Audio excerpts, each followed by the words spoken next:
छत्रपती संभाजीनगरमध्ये मंत्री राधाकृष्ण विखे पाटील यांना मराठा समाजातील काही कार्यकर्त्यांनी घेराव घातलाय। 2 सप्टेंबर रोजी मराठा आरक्षणासाठी काढलेला जी.आर. हा फसवा आहे आणि त्यातून किती प्रमाणपत्रे मिळाली हे सांगा असा जाब या कार्यकर्त्यांनी विखे पाटील यांना विचारलाय। तर छत्रपती संभाजीनगर शहरातील रामा हॉटेलमध्ये विखे पाटील हे थांबलेले होते। ते हॉटेलमधून नगरकडे निघत असताना काही कार्यकर्त्यांनी त्यांना थांबवून निवेदन दिलं।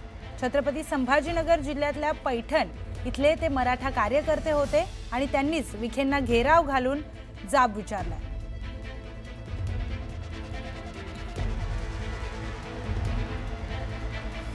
तर कुणबी प्रमाणपत्राच्या मुद्द्यावरून या मराठा कार्यकर्त्यांनी विखेंना जाब विचारलाय। 2 सप्टेंबरला जो जी.आर. काढण्यात आला तो जी.आर. फसवा आहे असं देखील हे कार्यकर्ते म्हणालेले आहेत।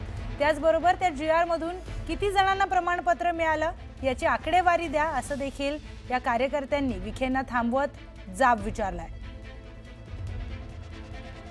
तर 2 सप्टेंबरला मराठा आरक्षणासाठी जी.आर. काढण्यात आला होता आणि याच जी.आर. वरून हे कार्यकर्ते आक्रमक झाले। तर न्यूज 18 लोकमतच्या बातमीचा मोठा दणका पाहायला मिळालाय। कराडला पोलीस प्रशासनासह महसूल प्रशासन रस्त्यावर आलंय। गॅस पाईपलाईनचे काम थांबवले। तर न्यूज 18 लोकमतच्या कराड जवळील ट्रॅफिक जाम या बातमीनंतर प्रशासन खडबडून जागं झालंय। तहसीलदार, वरिष्ठ पोलीस निरीक्षक आणि ट्रॅफिकचे पोलीस अधिकारी या महामार्गावर दाखल झालेत। ऐन दिवाळीमध्ये गॅस पाईपलाईन टाकण्याचं काम सुरू करण्यात आलं होतं, त्यामुळे तिथे ट्रॅफिक जाम झालं होतं।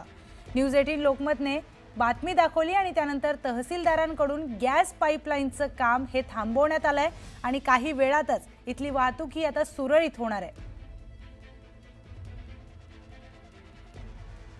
तर न्यूज 18 लोकमतच्या बातमीचा मोठा दणका पाहायला मिळतोय।